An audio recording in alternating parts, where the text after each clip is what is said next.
నీ పరిశుద్ధ పర్వతం మీద నివసింపదగిన వాడెవడు? యథార్థమైన ప్రవర్తన కలిగి నీతిని అనుసరించుచు హృదయపూర్వకముగా నిజము పలుకువాడే. యెహోవా నీ గుడారములో అతిథిగా ఉండదగిన వాడెవడు? నీ పరిశుద్ధ పర్వతం మీద నివసింపదగిన వాడెవడు? యెహోవా నీ గుడారములో అతిథిగా ఉండదగిన వాడు ఎవడు ప్రభువా? నీ గుడారంలో నివసింపదగిన వాడు ఎవడు? నీ గృహం యొక్క అతిథిగా ఉండాలంటే మాలో పరిశుద్ధత కలిగి ఉండాలి. మాలో పరిశుద్ధ జీవితం కలిగి ఉండినట్లయితేనే నీ గుడారంలో అతిథిగా ఉండదడానికి సరిపోతాం. ప్రభువా నీ సన్నిధిలో ప్రార్థించడానికి మేము సరిపోతాము. ఆ విధముగా దేవుడు మన కుటుంబాన్ని మనలను దేవుడు ఎంతగానో కాచి కాపాడి మనల్ని ఎంతగానో దేవుడు దీవిస్తూ ఉన్నాడు. ఈ కూటాలు ఇలాగా ఏర్పాటు చేయబడడం ఎంతో సంతోషం. ఎందుకంటే 4వ తారీఖు నుంచి కూడా దేవుడు ఇక్కడ ప్రార్థనలు ఎంతో ఘనముగా ఆశీర్వాదకరముగా దేవుడు జరిపిస్తూనే ఉన్నాడు. అలాగే నేను కూడా ఎంతో వేగిరపాటు మనసులో ఫస్ట్ రోజునే కోటాల్లో పాల్గొనాలి, ప్రార్థనలో పాల్గొనాలి అని ఎంతో ఆసక్తితో మీ మధ్యకు దేవుడు మనలను నడిపించున్నాడు. ఎందుకంటే ప్రార్థన అన్నింటికంటే ప్రాముఖ్యమైనది. దేవుని సన్నిధిలో అయ్యో నేను ప్రార్థన చేయలేకపోయానని ఆ యొక్క 8:30 టైంకి దేవుని మందిరానికి వచ్చి రాత్రి ఆ టైం అయ్యేసరికి కూడా 9:30, 10:30 అయ్యేసరికి కూడా ఈ యొక్క మందిరంలోనే ఉండి ప్రార్థనలో చేయడానికి దేవుడు సహకరించాడు. హల్లెలూయా. ఒక్కరోజు కూడా పోగొట్టుకోకూడదు. ప్రతిరోజు కూడా నీ సన్నిధిలో ప్రార్థనలో నేను పాల్గొనాలి. పోయిన సంవత్సరం అయితే అంతకుముందు సంవత్సరం ఒక్కొక్క రోజు నేను శుక్రవారం అయితే 10 గంటల పై ప్రార్థన చేశాను. అబ్రహ్మ మాస్టర్ గారు ఆశ్చర్యపోయారు, 10 గంటలు చేశారా ప్రార్థన అన్నారు. ఆ విధముగానే ప్రార్థన చెయ్యాలి. ప్రభువా నీ సన్నిధిలో నేను నడవాలి, నీ సన్నిధిలో ఇంకా నేను ముందుకు సాగాలి అని ఎంతో ఆసక్తి మనలో ఉండినట్లయితే దేవుడిలోనే ముందుకు సాగుతాం. అలాగే ఉదయకాలంలో ఎవరన్నా వస్తారేమో ప్రార్థన ముగించిందని వెళ్దామని అనేసరికి 3 బిడ్డలు వచ్చారు. ఇక మరోజు వీళ్ళందరూ 3 వచ్చి బాగానే వచ్చారు అన్న బాబు మీరు ప్రార్థనలో ఉండండి, నేను ఇప్పుడు పైకి వెళ్తాను అని చెప్పారు. వాళ్ళతో వెళ్ళి గబగబా సిద్ధపడి మళ్ళీ ఆరాధనగా రావడానికి దేవుడు సహాయం చేశాడు. అలాగే ఈ యొక్క గొలుసు తెగిపోకుండా ఒకళ్ళ తర్వాత ఒకళ్ళు వెంటనే ప్రార్థన అందుకుంటే దేవుడు ఎంతో తోడుగా ఉంటాడు. ఉదయం 6 గంటల నుంచి నేను రాత్రి ఈవేళ 9:30 వరకు దేవుడు ప్రార్థనలో నడిపించాడు. హల్లెలూయా. ప్రార్థనలోనే శక్తి ఉన్నదండి, ప్రార్థనలోనే జీవం ఉన్నది. అక్కడ మా చంటి వాళ్ళ ఇంట్లోనే అక్కడ పక్క వాళ్ళు ఎంతో గొడవలు పెట్టేసారు. ఆరాధన అంతసేపు చేయొద్దు, మైకి పెట్టవద్దు అని అలాగా గొడవ పెట్టేసారు ఆ సాయిబాయిని. అయితే ఆయన గురించి ప్రతి దినము ప్రార్థన చేస్తూనే ఉన్నాం. ప్రభువా బిడ్డను మార్చు తండ్రి, అక్కడ అభిషేక కూటాలు అక్కడ పెట్టాలని అనుకుంటున్నారు. ఎలాగ ప్రభువా బిడ్డ గొడవ వచ్చేస్తాడేమో ఏంటో తండ్రి అని ప్రార్థించేసి ప్రతిరోజు ఇక్కడ ఆదివారం లేదా ప్రతిరోజు కూడా ఇక్కడ ప్రార్థనలో పెట్టేది ఆ సాయి గురించి. ప్రార్థన చేసినప్పుడు వెంటనే అతను వారు ఫోన్ చేసి ఇలా కోటాలు జరుగుతున్నాయండి, పండుగలు అక్కడ అభిషేక ఆరాధన పెడుతున్నామంటే ఎప్పుడు ఎన్ని గంటలు పెడుతున్నారో అని అడిగాడు. అది ఎంత ఆశ్చర్యపోయాం. ఎందుకంటే అంత అలాంటి వారిని దేవుడు మార్చాడు. ప్రార్థనలో అంత శక్తి ఉన్నది.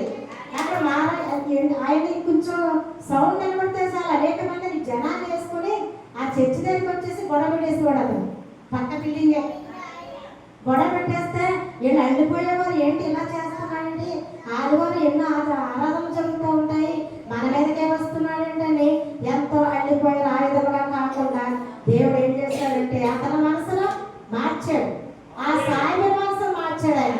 హల్లెలూయా. ఎందుకంటే ప్రార్థన చేస్తారు అంటే ప్రార్థన ప్రతిఫలం ఇది. ప్రార్థనలో ఏదైనా అడిగినప్పుడు నువ్వు ఏదైనా అన్నప్పుడు దేవుడు వెంటనే సాధ్యపరుస్తాడు, వెంటనే సఫలం చేస్తాడు. నీ కోరిక యావత్తు నెరవేరుస్తానన్నాడు, నీకున్న పరిస్థితులను మారుస్తానన్నాడు, నీకున్న కుటుంబ అవసరాలను తీరుస్తానన్నాడు, నీకున్న బలహీనతలను నేను విడిపిస్తానన్నాడు. ఆయన గొప్ప దేవుడిని, శక్తిమంతుడు ఆయన. ఎందుకంటే జీవమగల దేవుని ప్రార్థన చేస్తున్నాం. దేవుని సన్నిధిలో పలానా వారి నుంచి ప్రార్థించినప్పుడు వాళ్లకు మనకు సాధ్యమయ్యేటట్లుగా దేవుడు మనకు సహాయం చేస్తాడు ఆయన. హల్లెలూయా.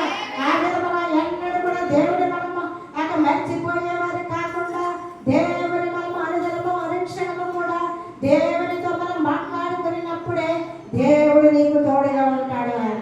నీ పరిస్థితులను మారుస్తాడు ఆయన. నీకు ఇబ్బందులను తీరుస్తానన్నాడు.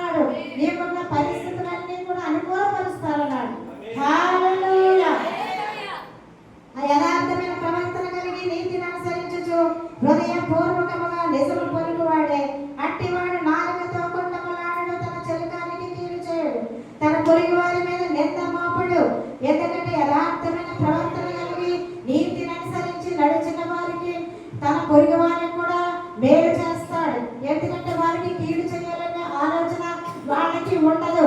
ఎందుకంటే యథార్థమైన ప్రవర్తన కలిగి నడుస్తున్న వారికి దేవుడు మంచి తలంపులు, మంచి ఆలోచనలు దేవుడు దయచేస్తాడు ఆయన.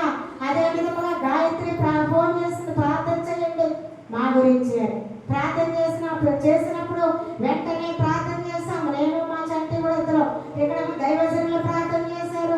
పద్మ నాకు ఫోన్ చేసింది, ఆ అత్తయ్య గారు ఇలాగా గాయత్రి ఫోన్ చేసింది, వాళ్ళ చెల్లి గురించి ప్రార్థన చేయండి అంది. ఆ విధముగా ఇక్కడ మేము అక్కడ వాళ్ళము అందరం కలిపి చేసిన ప్రార్థన బట్టి దేవునికి ఆమె గర్భఫలాన్ని నిలబెట్టారు. ఒక ఆమె అయితే ఒక డాక్టర్ ఏమంది, ఈ గర్భం తీసేయాలని అంది. ఒక ఆమె దగ్గర చూపిస్తే ఆమె ఏమంది, నీకు 12 బిడ్డలు నీ చేతిలో పెడతాను అన్నది. నాకు ఎంతో దుఃఖం వచ్చేసిందండి నిజంగానే, ఎంతో ఏడ్చేసాను. ఇంకా గాయత్రి అలా ఫోన్ చేసినప్పుడు, అమ్మ మంచి వార్త చెప్పావమ్మా, నీ గురించే ప్రార్థన చేస్తున్నాను, నీ గురించే ప్రార్థనలో ఉన్నాను, నేను మీ చెల్లి గురించే ప్రార్థన చేస్తున్నాను, నువ్వు మంచి మాట చెప్పావని ఎంతగానో నాకు కన్నీళ్ళు వచ్చేసాయి కళ్ళలో వచ్చి. ఆ విధంగా ఎంతో దుఃఖములాగా సంతోషము, మంచి గర్భఫలాన్ని దేవుడు నిలబెట్టావు ప్రభువా, గాయత్రి విషయంలో గొప్ప మేలు చేశావు అని ఎంతగానో దేవుని కొనియాడి మళ్ళీ వెంటనే దేవునికి స్తోత్రాలు చెల్లించాం. ఎందుకంటే దేవుడు అంత గొప్ప దేవుడు ఆయన. ఆయన మనం ఏమీ చేయలేని స్థితిలో మనకు అన్ని సాధ్యపరుస్తానన్నాడు ఆయన. మనకి నీకు ఏదైతే ఆశిస్తున్నావో నీ ఆశ అంతా దేవుడు నెరవేరుస్తాడు. నీకున్న ప్రతి వాటిలోంచి నేను విడిపిస్తానని యేసు ప్రభు నీతో మాట్లాడుతూ ఉన్నాడు ఆయన. హల్లెలూయా. అంటే ముఖ్యంగా మా అక్కడికి రాజేశ్వర అక్కడికి వచ్చాడు, ఆ బ్రహ్మ దగ్గరికి వచ్చాడు. వచ్చినప్పుడు ఏంటి నువ్వు రక్షణకి వెలిగిస్తున్నావు ఏంటి అని నాతో చెప్పింది. నువ్వు రక్షణకి నన్ను వెలిగిస్తున్నావంట, నువ్వేమో ఇంకప్పుడు ఏం మాట్లాడలేదంట, నువ్వెందుకు అలా ఉన్నావు? దైవజనులు కుమార్తెలు వీళ్ళు కుమారుడిని వీళ్ళకి వేరే చెప్పనవసరం లేదు. ఎందుకంటే వీళ్ళకి రక్షణ దేవుడు ఇస్తూ ఉన్నాడు, ఆయన రక్షణకు సిద్ధపడింది అని పన్ను ఇద్దరు కూడా వాళ్ళకి రక్షణ ఇచ్చే నువ్వు తీసుకోమని ఒకసారి చెప్పు అన్నప్పుడు వెంటనే గృహం దగ్గరికి వచ్చి తన కుమారుడిని కూర్చోబెట్టుకొని మాట్లాడినంట. నానమ్మ చెప్పింది మాటలే కాదనను, ఎందుకంటే చెప్పినట్లే నేను చేస్తాను, ఎందుకంటే రక్షణ తీసుకోమని నువ్వు చెప్పమని నాతో అన్నది కాబట్టి మీరిద్దరూ రక్షణ తీసుకోండి అన్నప్పుడు ఎంతో సంతోషమైంది. అదే పాస్టర్ గారు వాటికే రక్షణ ఇచ్చేద్దరు, ఇంకా ఇచ్చేద్దరు. ఎందుకంటే మనం ఏంటంటే ఆలోచిస్తాం, ఎందుకంటే వాళ్ళలోంచి ఒక మార్పుదల రావాలి, వాళ్ళు తీసుకోవాలని ఆలోచన రావాలి అని ఆలోచిస్తే ఆ విధముగా ప్రార్థనలో చేస్తూ ఉంటాము. ఆ రక్షణ అన్నిటికంటే ఘనమైనది, రక్షణకి వెలితీయకూడదు. మా చంటివాడ సంఘములో 9th క్లాస్ చదువుతున్న బిడ్డ రక్షణ తీసుకుని పరిశుద్ధాత్మతోనే ఉంటుందండి. ఆ బిడ్డ ఆత్మ పొందేస్తూనే ఉంటది. ఎంత ఆసక్తి దేవుని యందు భయభక్తులు ఆ విధంగా ఉండినట్లయితే నీకు మంచి భవిష్యత్తు దేవుడు పెడతాడు, నీకు మంచి ఆశీర్వాదాన్ని దేవుడు ఇస్తాడు. ఎందుకంటే రక్షణకి వెలితీయకూడదు. అక మన సంఘములు ఇంకా గాయత్రి, జ్యోతి, లేక శివ, లేక రాజు, శ్యామలు వీళ్ళందరూ ఎంతో మంది ఉన్నారు. రక్షణకి ఎప్పుడు వెలితీయకూడదు. రక్షణకి సిద్ధపాటు మనసు కలిగి వేగపాటు మనసు కలిగి ఉంటేనే దేవుడు నిన్ను చూసి సంతోషిస్తాడు. ఆయన హల్లెలూయా.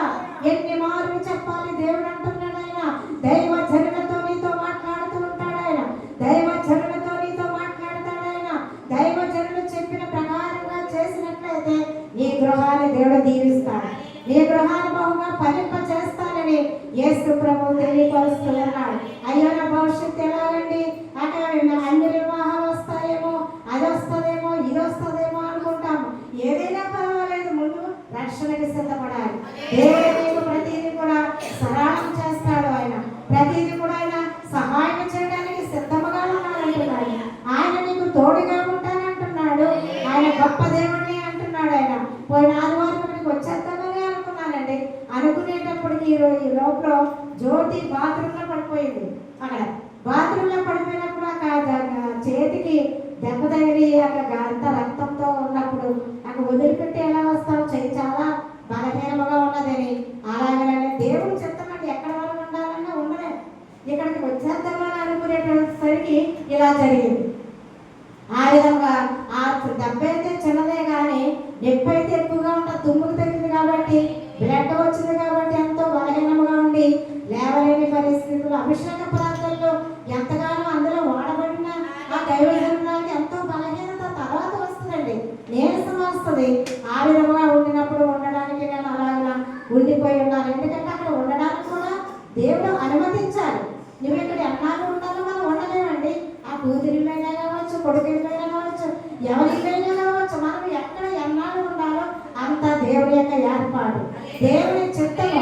ఆ చిత్తం నేను అదే అనుకున్నాను, ప్రభు నన్ను ఇక్కడ ఉంచడానికి ఇలా చేసావా నువ్వు, నేను ఉంటానులే తండ్రి, నేను ఉంటాను ఇక్కడ సంఘంలో వాక్యం చెప్తాను నేనని అక్కడ లేచి కీర్తన అక్కడ చెప్పి ఉన్నాను.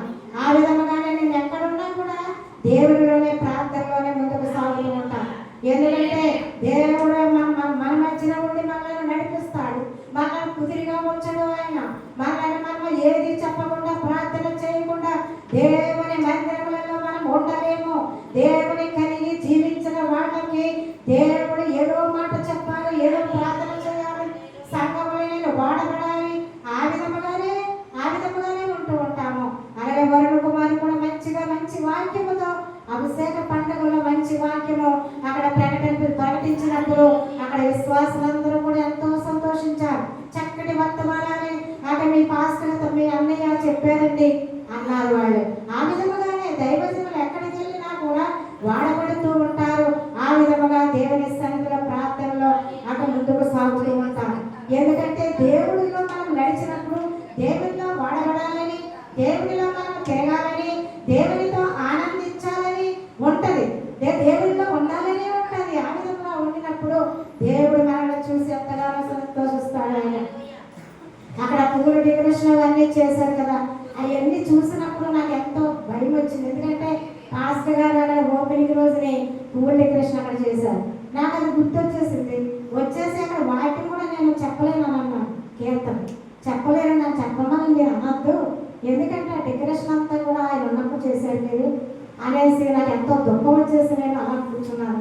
ఆ విధంగానే దేవుడు ఎంతగానో నడిపించాడండి. ఆత్మతో స్వచ్ఛతతో అక్కడ నడిపించడానికి దేవుడు తోడుగా ఉన్నాడు. ఆత్మతోనే ఉన్నానండి ఆ కోటాలన్నీ కూడా. ఎందుకంటే పరిశుద్ధాత్మ కలిగి మనం ఉండినప్పుడు దేవుడు మనకు తోడుగా ఉంటాడు. ఆయన దేవుడు మనకు సహాయకుడే ఉంటాడు. ఆయన మనకు మేలు చేస్తానని యేసు ప్రభు సెలవిస్తున్న దేవుడు ఆయన. హల్లెలూయా. అతని దృష్టికి నీచుడును అసహ్యుడును అతని యెహోవా యందు భయభక్తులు గలవారిని సన్మానించును. అతను ప్రమాణము చేయగా నష్టము కలిగినను మాట తప్పడు. అతని దృష్టికి నీచుడును అసహ్యుడును అతడు యెహోవా యందు భయభక్తులు గలవారిని సన్మానించును. యెహోవా యందు భయభక్తులు గలవారిని సన్మానించును.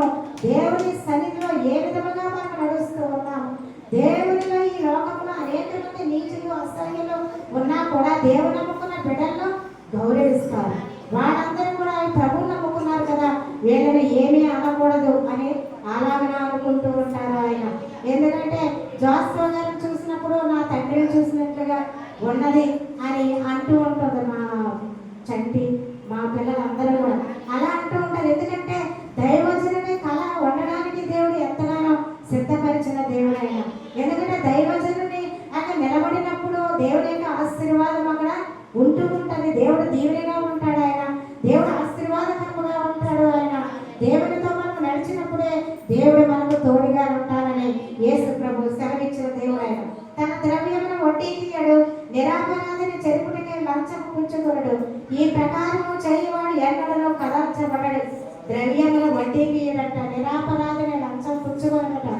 దేవుడి సన్నిధిలో యథార్థముగా నడిచిన వారికి దేవుడు ఏమేదో చేయక మారడని యేసు ప్రభు సెలవిస్తున్న దేవుడైన. హల్లెలూయా. ఈ ప్రకారము చేయవాడు ఎన్నడను కదర్చబడడు. ఈ ప్రకారము చేయవాడు ఎన్నడను కూడా కదర్చబడడు. ఆయన దేవుడు మెలకంగా నిలబెట్టే దేవుడు, దేవుడు ఆదరించే దేవుడు, దేవుడు నీకు తోడుగా ఉంటానని యేసు ప్రభు సెలవిస్తున్న దేవుడైన. గొప్ప దేవుడిని, శక్తివంతుని కలిగి ఉన్నాం మనము. దేవుడిలోనే సంతోషం అండి, దేవుడిలోనే ఆనందము. మనం ఎక్కడికి వెళ్ళినా కూడా ఎటువంటి సంతోషము ఉండదు, కానీ ఎక్కడికి వెళ్ళినా ఎటువంటి ఆనందము ఉండదు కానీ దేవుని మందిరంలోనే మనకు సంతోషం అండి. దేవునిలోనే దీవెనలు, దేవునిలోనే ఆశీర్వాదములు. ఎందుకంటే నా సంఘము నా గురించి చూస్తుంది అనే ఆలోచన నాకు ఉన్నది. మా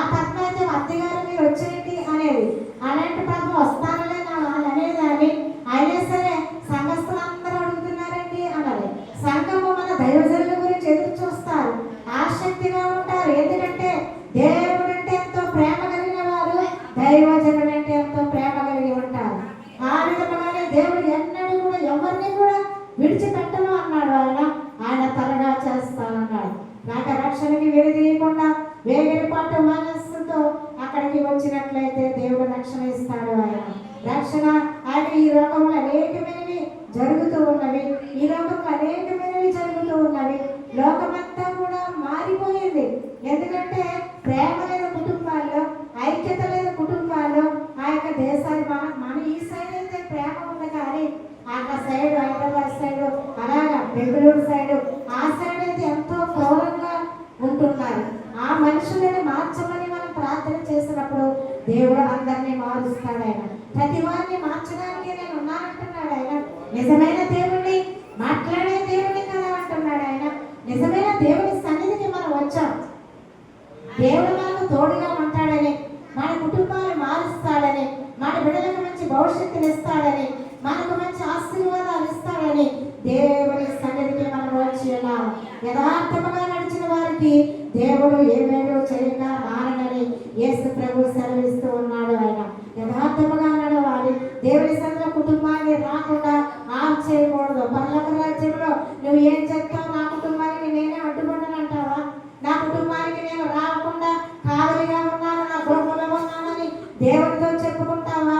అనేక మంది కుటుంబాలు ఏం చేస్తున్నారు? గుడికి రాకుండా తల్లులు ఆటంకపరుస్తూ ఉన్నారు. బిడ్డలైతే ఎంత ఆసక్తిగా ఉన్నారు. అనేక మందిని దేవుని సన్నిధికి రావడానికి సిద్ధ మనసు కలిగి ఉండినప్పుడు వాళ్ళను ఆటంకపరిచే తల్లులు ఎంతో మంది ఉన్నారు. ఆ సంఘం పోలేదు, ఈ సంఘం పోలేదని అనేకమైన చోట్లకు తిరుగులాడుతూ ఉన్నారు. ఆ విధముగా కాకుండా ఒక సంఘానికి ఈ సంఘానికి అంటుబెట్టబడి ఉండినప్పుడే దేవుడు నిన్ను దీవిస్తాడు. ఆయన దేవుడు ఇక్కడ పుట్టి పెరిగిన నీవు ఏ సంఘానికి వెళ్ళినా నీకు ఆ సంతోషం రాదు. ఇక్కడ రక్షణ తీసుకున్న బిడ్డని నువ్వు ఏ సంఘానికి వెళ్ళినా నీకు ఆసక్తి రాదు, నీకు సంతోషం రాదు. నీ సంఘమును మానేసిన, గృహంలో ఎరుగురిన, చర్చికి వచ్చిన సంఘ కాపరి నీ గురించి ప్రార్థన చేస్తాం, నీ గురించి ప్రార్థన చేస్తాము. నా బిడ్డ ఎక్కడికో చెదిరిపోయి వెళ్ళిపోయింది, ఆ బిడ్డను మళ్ళీ పట్టుకుని తీసుకుని రా ప్రభు అని ఆ బిడ్డ గురించి ప్రార్థన చేస్తాము. నువ్వు ఎలా ఉన్నా సరే ప్రార్థన అనేది మానము. పాస్టర్లకి ఉన్న బాధ్యత, పాస్టర్ గారికి ఉన్న బాధ్యత. ఎందుకంటే ప్రార్థన చేయమని దేవుడు చెప్పి ఉన్నాడు కాబట్టి ప్రతి వారి గురించి ప్రార్థన చేస్తాం. ఈ కోటాలన్నీ కూడా ఘనముగా జరగాలి, కోటాలన్నీ కూడా ఆశీర్వాదకరంగా జరగాలి అని ప్రతి దినము కూడా ప్రార్థనలో ముందుకు సాగుతూనే ఉంటున్నాం. ఆ విధంగా సంఘములు ఎంతో ఆసక్తి కలిగి దేవుడిలో ముందుకు సాగినప్పుడు దైవజనుడికి ఎంతో సంతోషం. ప్రతి చిన్న విషయంలో కూడా సంతోషపడుతూ ఉంటారు. మరి జాస్వాగర్ ప్రతిదీ చేస్తూ ఉంటారు. ఎందుకంటే వాళ్ళకి కలిగిన దాంట్లో మంచిగా వస్తువులు తెస్తూ ఉంటారు, మంచి వాటిని తెస్తూ ఉంటారు, మంచి కూరలు తెస్తారు. ఇక దైవజనుడికి ఏదైతే లేదనుకుంటామో అదే అక్కడ ఉంటుంది.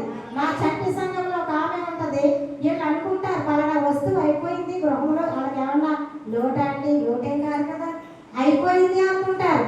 ఆ విధంగా ఆమె ఏం చేస్తుందో కూట పెట్టుకుని వీళ్ళ గృహంలో ఏదైతే లేదో ఆ వస్తువు ఆనేస్తుంది. చూడండి, దేవుడు చెప్తాడు వాళ్ళతో ఈ వస్తువు దైవజనులకి ఇవ్వమని. అలాగే జాస్వాగారికి దేవుడు తెలియజేస్తున్నాడు దైవజనులకి ఈ వస్తువు ఈమెను అని. ఆ వస్తువు లేనప్పుడు ఆ వస్తువు గురించి ఎంతో బాధపడుతున్నారట. దేవుడు వాళ్ళ హృదయాన్ని తెరిచి ఆ పాస్టర్ గారికి ఆయన సహాయం చేస్తూ ఉన్నారు. వాళ్ళే కాదు అనేక మంది చేస్తున్నారు, అందరూ చేస్తూ ఉన్నారు.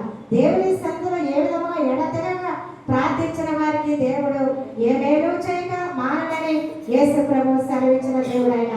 ఈ చిన్న వాక్యమో దేవుడు దీవించుగాక. ఒక చరణం పాట పాడతాం.